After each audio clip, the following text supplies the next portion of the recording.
Olá! Nesta aula nós trabalharemos conceitos a respeito do desenvolvimento psíquico a partir de um outro autor, ou melhor dizendo, autora. Nós falaremos nessa aula sobre Melanie Klein e o desenvolvimento psíquico da criança. Para falar um pouco sobre o desenvolvimento psíquico a partir dessa autora, é bom contextualizar um pouco para nós sabermos de quem nós estamos falando, de onde nós estamos partindo. A Melanie Klein, austríaca, viveu de 1882 a 1960 e ela é considerada uma psicanalista pós-freudiana. Por quê? Ela, a partir dos conceitos de Freud, se considerava freudiana, porque partiu dos conceitos dele, mas ela acrescentou outras coisas, trouxe outras contribuições tão relevantes quanto as contribuições que o mestre Freud trouxe, para pensar um pouco mais a psicanálise. E o enfoque dela, diferente do Freud, o enfoque dela foi a respeito da psicanálise nos primeiros anos de vida, ou seja, ela trabalhou com a psicanálise infantil, ela trabalhou com as crianças, o que não vinha acontecendo com os outros autores que se utilizavam da abordagem de Freud e do próprio Freud. Então ela é uma austríaca psicanalista que foca na psicanálise a respeito das crianças, nos primeiros anos de vida. Para isso, ela trouxe como contribuição pensar que, assim como acontece o desenvolvimento do psiquismo da criança com as fases que Freud propôs, como vocês já viram em aulas anteriores com a professora Renata, a partir da Melanie Klein, ela traz que o desenvolvimento psíquico da criança, além dessas fases propostas por Freud, ela traz o que ela chama de posições, que são esses estágios, que ela denomina como posições. Ela traz duas posições que são essenciais e que fazem parte do desenvolvimento psíquico infantil. Quais são? A posição esquizoparanoide e a posição depressiva. Essas duas posições, ou esses dois estágios de desenvolvimento, é o que traz o fio condutor de toda a sua base teórica e da contribuição que ela traz para esse desenvolvimento infantil. Vamos compreender um pouco cada uma delas? Vamos lá então. A primeira posição, que é a posição esquizoparanoide, ela traz o seguinte, que nessa posição, os bebês, eles nascem imersos já nessa posição esquizoparanoide até mais ou menos os seus 6 meses. Ele tem muito essa questão da fragmentação do ego, e nessa fragmentação ele não consegue se diferenciar dele com o seu objeto externo, que no caso, o objeto externo ao bebê é a mãe, ou a pessoa que cumpre esta função, neste caso, mais especificamente a mãe. Que divisão ele faz, esse objeto externo? Vamos compreender mais.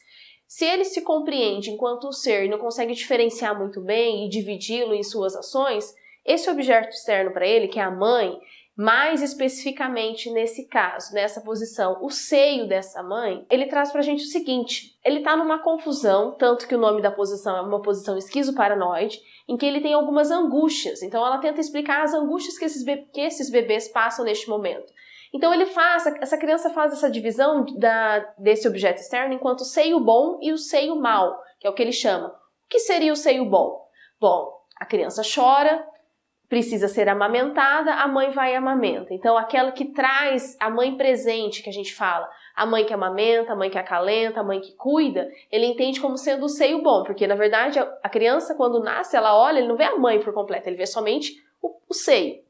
E aí, quando fala a questão do seio mau, seria essa mãe ausente. Então, é o que a gente fala que a criança entraria em frustração. Para ele, a mãe que amamenta, a mãe que está presente, não é a mesma mãe ausente.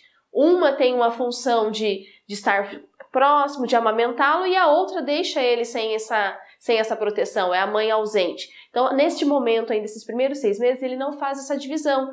Então, a criança passa por essa angústia esquizoparanoide, nessa divisão que ela faz do seu objeto externo, seio bom, seio mau, está presente, está ausente, sente desejos, ódios, e não sabe controlar isso, e não sabe diferenciá-los também como sendo parte de um ser, de uma pessoa só. Quando a gente passa para outra posição, que é a posição depressiva, que já é adiante, um pouco depois dos 6 meses dessa criança, a gente percebe que esse bebê ele começa a ter uma relação diferente com o seu mundo externo.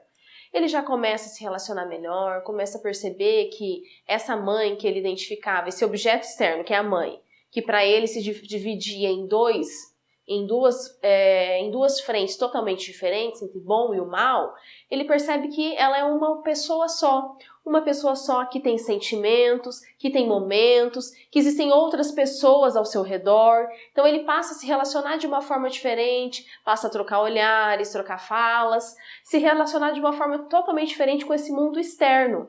Então, a partir disso, ele identifica a mãe como objeto único, não mais com aquela divisão, sem o bom, sem o mal.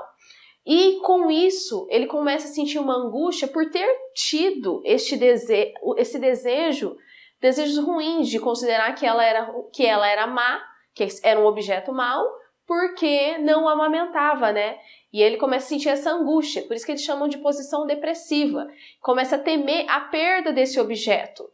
E que é o que a gente fala, que a criança, quando começa a passar mais ou menos pela fase do desmame, ela começa a temer essa questão da perda. Período do desmame. Então é um período que ela vai estar trabalhando e passando por essa posição que a gente chama de ser posição depressiva. E aí, uma outra contribuição importante, né? É bom lembrar que a gente falou das duas posições, a posição esquizoparanoide e a posição depressiva. Esses dois estágios, esses dois momentos, todos passarão por esses dois momentos. Inclusive, nós passaremos por ele em outros momentos da nossa vida. Porque na vida a gente passa o tempo todo nessa angústia que é viver, nessa angústia de tentar descobrir, diferenciar o que é bom, o que é mal, como eu vou lidar frente às situações, o que eu devo fazer, o que eu não devo. Em alguns momentos a gente se decepciona, em outros não. Então a gente o tempo todo, no decorrer da nossa vida, nós passaremos por essas posições. Ponto. Outra importante contribuição que ela trouxe a respeito da criança, porque, conforme eu disse no início, ela era uma psicanalista que trabalha com o desenvolvimento infantil. Esse foi o foco inicial dos trabalhos dela. E com isso, ela precisava criar estratégias de como acessar, né, o inconsciente dessas crianças e que técnicas ela poderia fazer para chegar até isso e revelar essas angústias que existiam nessas crianças para poder resolver os seus problemas, né, a partir da psicanálise.